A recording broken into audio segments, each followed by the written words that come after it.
So guys hello everyone, first of all यहाँ पर हम चैप्टर नंबर 7 स्टार्ट करने वाले हैं. This is based on ISC board, but CBSE वाले बच्चे या अदर बोर्ड्स वाले बच्चे भी इस वीडियो को देख सकते हैं अगर उनका सिलेबस मैच करता है. एंड इतना मुझे पता है कि भाई सीबीएसई का syllabus is almost 99% just like ISC boards. ठीक है, सो हम यहाँ पर स्टार्ट करने वाले हैं अपना chapter that is called as law of returns. यहाँ पर हम पढ़ेंगे returns to a factor and returns to scale. Okay, चलिए इस चैप्टर को स्टार्ट करने से पहले, इससे पहले आपने डिमांड एंड सप्लाई के बारे में पूरा ब्रीफ इंट्रोडक्शन पढ़ा होगा. ठीक है, मैं सप्लाई की अगर यहाँ पर बात करूँ तो भाई सप्लाई कौन करता है? सप्लाई करता है एक सप्लायर, और सप्लायर गुड्स को सप्लाई करता है एट अ प्राइस. यानी कि मान के चलिए ये है आपके सप्लायर, ये प्रोडक्ट है, ठीक है, इन्होंने इस प्रोडक्ट को सप्लाई करना चाहा एट द ₹50. अब मेरा सवाल ये है कि भाई ये बंदा, ये सप्लायर जो है इस प्रोडक्ट को ₹50 पे ही क्यों सप्लाई कर रहा है, ₹20 पे क्यों नहीं? हाँ जी, मैंने क्या बोला, ये भाई जो सप्लायर है ना वो इस प्रोडक्ट को ₹50 का बेचना चाहता है, नॉट फॉर 20. कोई ना कोई तो रीज़न होगा. देखो भैया, ये जो सेलर है उसकी भी तो कुछ कॉस्ट आती होगी इस प्रोडक्ट को प्रोड्यूस करने में. यस और नो? इसलिए भाई ₹50 का बेच रहा है वो. That means the supply price. Please ध्यान से सुनिएगा. इस एग्जाम्पल से हमने क्या सीखा? इस एग्जाम्पल से हमने सीखा कि भाई जो सप्लाई प्राइस है that is totally dependent upon cost of production. यानी कि सप्लायर जिस प्राइस पे सप्लाई करेगा गुड्स को, यहाँ पर ₹50 का सप्लाई कर रहा है, वो डिपेंडेंट होता है आपकी कॉस्ट ऑफ प्रोडक्शन पे, यानी कि सप्लायर की लागत पे. क्योंकि भाई सप्लायर को इस प्रोडक्ट को बनाने में कुछ ना कुछ तो लागत लगी होगी, हाँ या ना? ठीक है, तो फिर वो प्रॉफिट कमाने के लिए इसे थोड़ा ऊपर प्राइस पे बेचता है. That is more than cost of production. So very simple, supply price is dependent upon cost of production and cost of production भी किसी ना किसी चीज़ पे डिपेंड करता होगा. सो यही हमें डिस्कस करना है.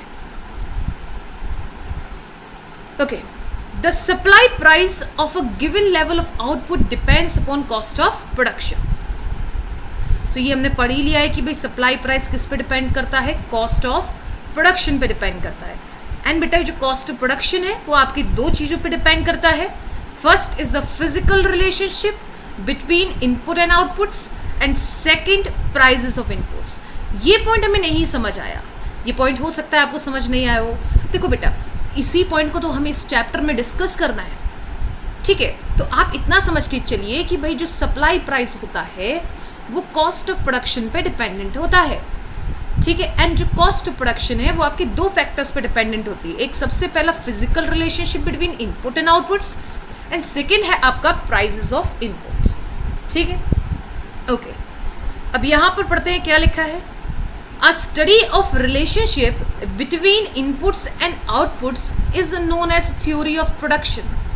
यानी कि जब भी हम इनपुट्स और आउटपुट्स के रिलेशन के बारे में पढ़ते हैं then it is known as theory of production. यानी कि कुछ इनपुट्स लगाकर, यानी कि कुछ रॉ मटेरियल लगा के हमने कुछ आउटपुट प्रोड्यूस करा. जो इनपुट और आउटपुट के बीच की स्टडी है, इसके बीच का जो रिलेशन है, इसको हमने बोला है थ्योरी ऑफ प्रोडक्शन. क्या बोला है? Theory of production. चलिए ठीक है, the study of relationship between output and cost of production is called theory of cost. ठीक है, सो भाई जब हम इनपुट एंड आउटपुट के रिलेशन के बारे में बात करते हैं उसे हम बोलते हैं थ्योरी ऑफ प्रोडक्शन, और जब भी हम output and cost of production के बारे में बात करते हैं तब हम उसे बोलते हैं थ्योरी ऑफ कॉस्ट. इसका मतलब आपको ये समझ में आया कि भैया थ्योरी ऑफ प्रोडक्शन पढ़ना पहले इंपॉर्टेंट है. ठीक है, तभी हम पढ़ पाएंगे क्या? Theory of cost. In very simple words, theory of production says the basis of the chapter that is called theory of cost. So आपको क्या समझना है?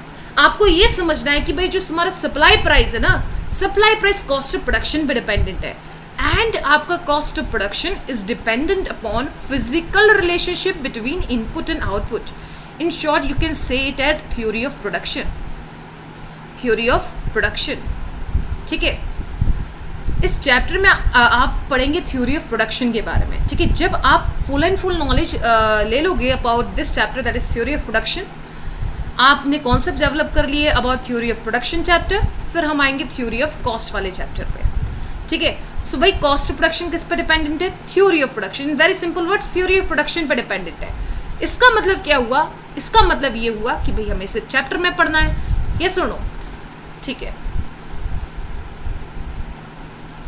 Okay, so in very short and simple words हमने अभी तक क्या सीखा? हमने सीखा कि भाई सप्लाई प्राइस जो है, हाँ जी बोलेंगे मेरे साथ साथ, सप्लाई प्राइस जो है वो कॉस्ट ऑफ प्रोडक्शन पर डिपेंडेंट होती है, एंड कॉस्ट ऑफ प्रोडक्शन जो है आपकी थ्योरी ऑफ प्रोडक्शन पर डिपेंडेंट होती है। हमारे पास दो थ्योरी है, एक है हमारे पास थ्योरी ऑफ प्रोडक्शन एंड एक है थ्योरी ऑफ कॉस्ट। इस चैप्टर में हमें डिस्कस करना है थ्योरी ऑफ प्रोडक्शन, यानी कि ये चीज़ हमें डिस्कस करनी है, एंड थ्योरी ऑफ कॉस्ट हम नेक्स्ट चैप्टर में डिस्कस करेंगे। सो इसके कॉन्सेप्ट्स को बिल्डअप करने के बाद हम बहुत अच्छे से समझ पाएंगे द थ्योरी ऑफ कॉस्ट। सो भाई ये इंट्रोडक्शन हो गया आपका। चलिए, मैंने आपसे अभी अभी बोला, ध्यान से सुनिएगा, मैंने आपसे अभी अभी बोला कि हमें पढ़ना है यहाँ पर थ्योरी ऑफ प्रोडक्शन, ठीक है। थ्योरी को तो हम पढ़ेंगे, लेकिन उससे पहले, हाँ जी उससे पहले हम बात कर लेते हैं कि भाई प्रोडक्शन का मतलब क्या है। एक आम इंसान यानी कि वो इंसान जिसने इकोनॉमिक्स नहीं पढ़ी, वो क्या सोचता है प्रोडक्शन के बारे में। मान के चलो अभी आपने प्रोडक्शन की इकोनॉमिक्स तो पढ़ी नहीं है, तो आप लोग मुझे बताइए भाई प्रोडक्शन के बारे में आप क्या समझते हैं।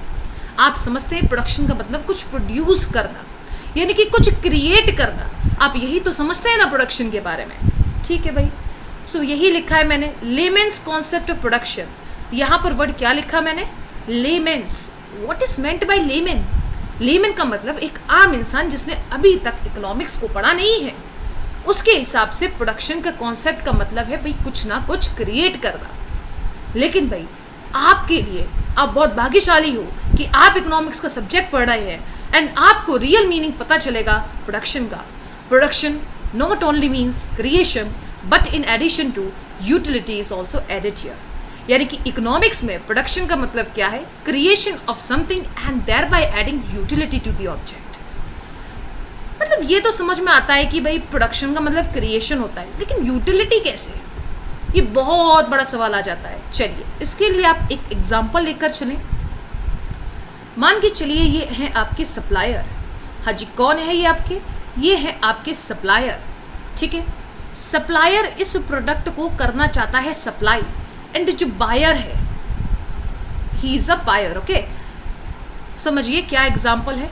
एग्जाम्पल ये है भाई, ये सप्लायर है आपका, ये आपका बायर है, ठीक है। बायर जो है वो इस प्रोडक्ट को खरीदना चाहता है, एंड सप्लायर इस प्रोडक्ट को बेचना चाहता है। अब मेरे को आप एक बात बताइए भैया, बायर इस प्रोडक्ट को खरीदेगा क्यों? खरीदेगा इसलिए क्योंकि उसे वो देगा यूटिलिटी। तो क्या प्रोडक्शन में यूटिलिटी ऐड नहीं होना चाहिए? अरे बिल्कुल होना चाहिए। सो इकोनॉमिक्स में देखो भाई, आम इंसान के हिसाब से, लेमन कॉन्सेप्ट्स के हिसाब से it means creating something, but economics में, यानी कि आप लोगों ने अब इकोनॉमिक्स पढ़ ली है, तो अब आप बोलेंगे it means creation plus utility. Understood? So production का मतलब आप लोगों ने यहाँ से समझ लिया है। So the act of making goods and services, अभी तक हमें बस इतना ही पता था, लेकिन अब हमें यहाँ से पता चल गया thereby adding utility to the object is the real definition of production in economics. आया समझ या नहीं आया? चलिए, वेरी वेरी गुड। ओके,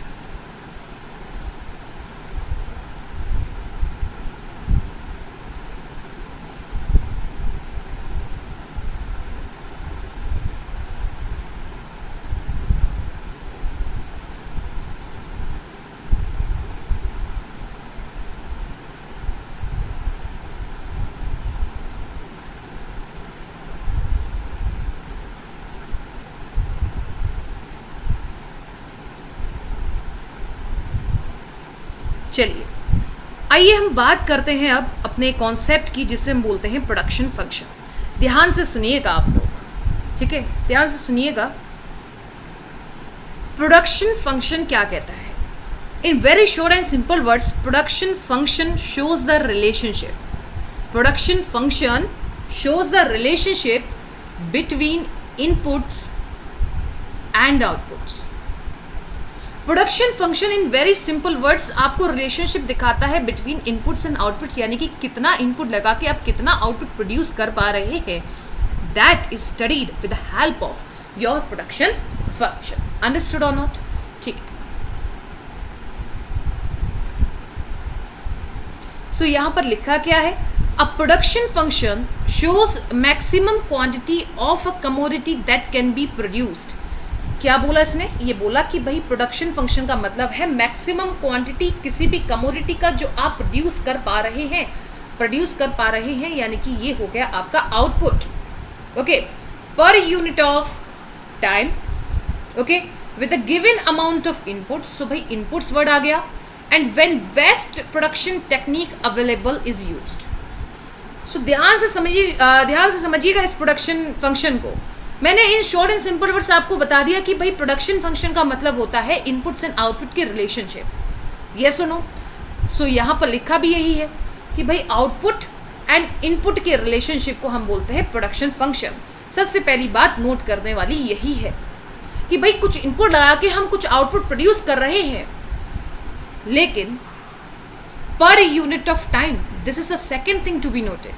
और जो भी चीज पर यूनिट ऑफ टाइम के हिसाब से दिखाई जाती है, यानी कि इन अ डे आपने इतना इनपुट लगा के इतना आउटपुट प्रोड्यूस करा, this is called as what? This is called as a flow concept. अरे भाई इनपुट एंड आउटपुट ही आपके फ्लो कॉन्सेप्ट है, तो प्रोडक्शन फंक्शन क्या होगा? फ्लो कॉन्सेप्ट होगा. यस और नो? मैंने क्या बोला? भाई प्रोडक्शन फंक्शन में हम इनपुट और आउटपुट के रिलेशनशिप के बारे में पढ़ते हैं. Input and output both are flow concepts. Yes सुनो, ठीक है भैया. तो इनपुट आउटपुट फ्लो कॉन्सेप्ट है, इसका मतलब प्रोडक्शन फंक्शन भी क्या होगा? एक फ्लो कॉन्सेप्ट होगा. ठीक है बेटा, चलिए. एंड तीसरी चीज है आपकी when best production technique available is used. Now what is meant by best production technique? एक ऐसी टेक्निक जो आपकी नॉलेज में है जिससे कि आपकी कॉस्ट ऑफ प्रोडक्शन जो है वो एट द लीस्ट कॉस्ट आएगी, यानी कि मिनिमम आने वाली है. तो in very short and simple words production function का मतलब क्या हुआ? प्रोडक्शन फंक्शन का ये मतलब हुआ कि भाई आप कुछ इनपुट लगा के कुछ आउटपुट क्रिएट कर रहे हो in a day, in a month. किस टेक्निक के साथ? बेस्ट टेक्निक के साथ. And what is meant by best technique? Best technique means the technique from which the cost of production is minimum. तभी तो सप्लायर को फायदा होगा. ये सुनो, ठीक है. सो यहां पर मैंने इसे लिख भी दिया है. It is important to know the following important points about the production function. The very first point is given here. A production function is expressed with reference to particular period of time, say a day or a month. ठीक है. Since both input and output involves flow, यानी कि input भी भैया time के हिसाब से दिखाया जाता है कि भाई इतने समय में आपने इतना इनपुट डाला. ठीक है, ऐसे ही आउटपुट के साथ कॉन्सेप्ट रिलेटेड है, यानी कि ये भी आपका फ्लो कॉन्सेप्ट है, ये भी आपका फ्लो कॉन्सेप्ट है. तो भाई प्रोडक्शन फंक्शन जिसको हम पढ़ रहे हैं, जो कि इनपुट एंड आउटपुट के कॉम्बिनेशन से बनता है, वो भी तो एक फ्लो कॉन्सेप्ट हुआ ना. ठीक है. सेकेंड है आपका it expresses a physical relationship between inputs and outputs. Main तो बात ही यही है. ठीक है. एंड जो ये आपके इनपुट एंड आउटपुट है are express in physical terms. Input और आउटपुट फिजिकल टर्म्स में एक्सप्रेस होते हैं. फिजिकल टर्म्स का मतलब है आपका टेंजिबल टर्म्स में एक्सप्रेस होते हैं. भाई जो प्रोड्यूस होके आता है आप उसे छू सकते हो, देख सकते हो ना. सो वही बात है. तीसरा है आपका production function describes a purely technological relation because what can be produce with given amount of inputs depend upon the state of technology.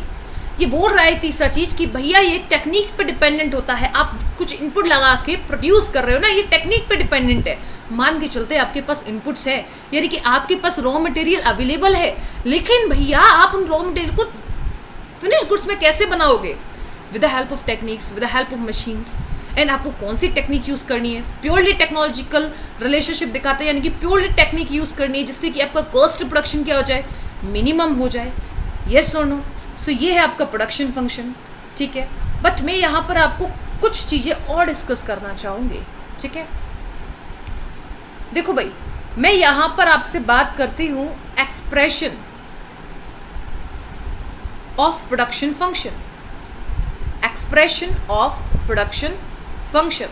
अगर एग्जाम में आपके क्वेश्चन आ जाता है कि भैया किस तरीके से हमें एक्सप्रेस करना है प्रोडक्शन फंक्शन को, सो ध्यान से देखिएगा, मैंने लिखा QX F F1 F2 F3, ठीक है, ओके वेट अ सेकेंड,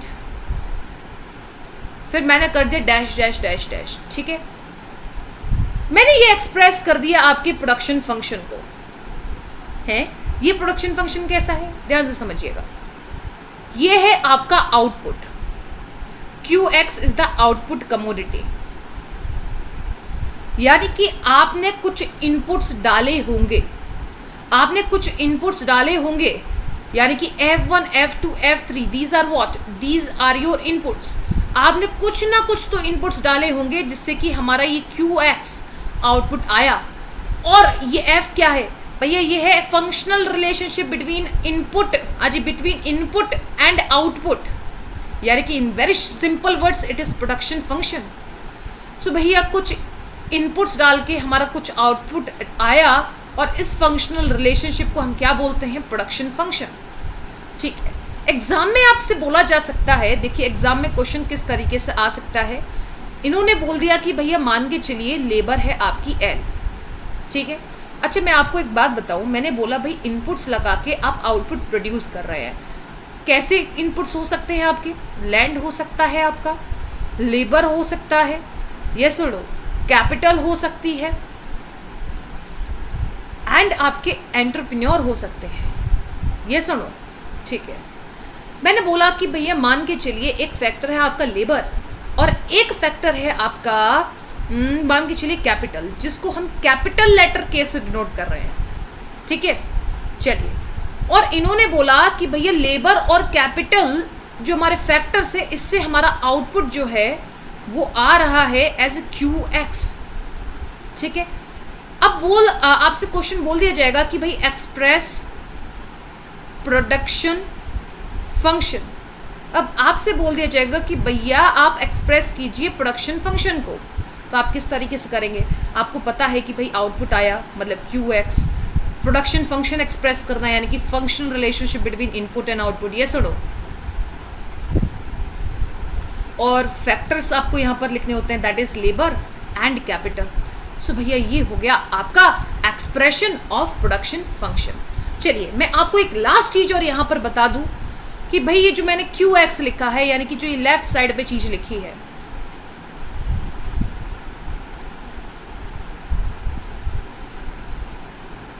हाँ जी ध्यान से देखिएगा, जो ये लेफ्ट साइड पे चीज लिखा गया है आपका, यानी कि आउटपुट कमोडिटी जो लिखा गया है, ये डिपेंडेंट है या इंडिपेंडेंट वेरिएबल है, आप मुझे ये बताइए। QX is a dependent variable और it is an independent variable? It is a dependent variable. Let me tell you guys, QX is a dependent variable. ये डिपेंडेंट वेरिएबल है, हाँ जी डिपेंडेंट वेरिएबल है, क्योंकि भाई ये इन इनपुट्स पे, इन फैक्टर्स पे डिपेंडेंट है, यानी कि QX is a dependent variable. और ये फैक्टर्स क्या किसी चीज पे डिपेंडेंट है? नहीं। सो भाई ये जो सारे फैक्टर्स हैं, यानी कि जो आपके इनपुट्स हैं, वो हैं आपके इंडिपेंडेंट वेरिएबल। हाँ जी, इंडिपेंडेंट वेरिएबल, अंडरस्टूड? ठीक है भैया, आगे समझ में हमें। चलो सो भाई मैंने क्या पढ़ाया आपको in very short and simple words, आपको मैं ये फिनिश करके दिखाऊं आपको, ठीक है। हमने सबसे पहले ये बात करा कि भाई जो हमारा सप्लाई प्राइस है वो डिपेंडेंट होता है upon cost of production, and हमारा कॉस्ट ऑफ प्रोडक्शन डिपेंडेंट होता है ऑन थ्योरी ऑफ प्रोडक्शन। फिर हमने पढ़ा कि भाई थ्योरी ऑफ प्रोडक्शन में हमें प्रोडक्शन समझना है, लेमैन के हिसाब से production means creation of something, but एक समझदार बंदे के हिसाब से जिसने इकोनॉमिक्स पढ़ी है उसके हिसाब से प्रोडक्शन का मतलब है क्रिएशन प्लस यूटिलिटी। ये सुनो, ठीक है। फिर हम समझने आगे इस थ्योरी ऑफ प्रोडक्शन को, यानी कि प्रोडक्शन फंक्शन को समझने आ गए। प्रोडक्शन फंक्शन होता है इनपुट एंड आउटपुट का रिलेशन, सबसे पहला पॉइंट। ये एक फ्लो कॉन्सेप्ट होता है, यानी कि पर यूनिट ऑफ टाइम के हिसाब से दिखाया जाता है। एंड थर्डली जो आपको बात याद रखनी है वो ये है कि आपको बेस्ट टेक्निक यूज़ करनी है, क्योंकि भाई इनपुट्स आप कैसे प्रोड्यूस करोगे with the best techniques, okay ठीक है। फिर हमने इसका एक्सप्रेशन भी देख लिया कि भाई इसे एक्सप्रेस कैसे किया जाएगा, एंड हमने इसका एक क्वेश्चन भी देख लिया। ये सुनो, ठीक है भाई, कल हम डिस्कस करेंगे, यानी कि जब भी नेक्स्ट वीडियो आपकी आएगी उसमें हम डिस्कस करेंगे short run and long run को and types of production function को। सो अप टिल देन आप इतना रिवाइज कर सकते हैं। ओके, मैं एक बार आपको दिखा दूं जिससे कि आप नोट्स भी साथ साथ प्रिपेयर करें, that will be good and better for you all. ठीक है, so first of all this is the thing. Okay, this is your chapter name, then this is the basic what we have to study, then this is the theory of production. Okay, then आपका आ गया production function and the 3 important points to be noted, and आपका आ गया expression of production function. So up till then, do study and do subscribe to the channel if these videos are giving any value addition in your studies. Thank you so much.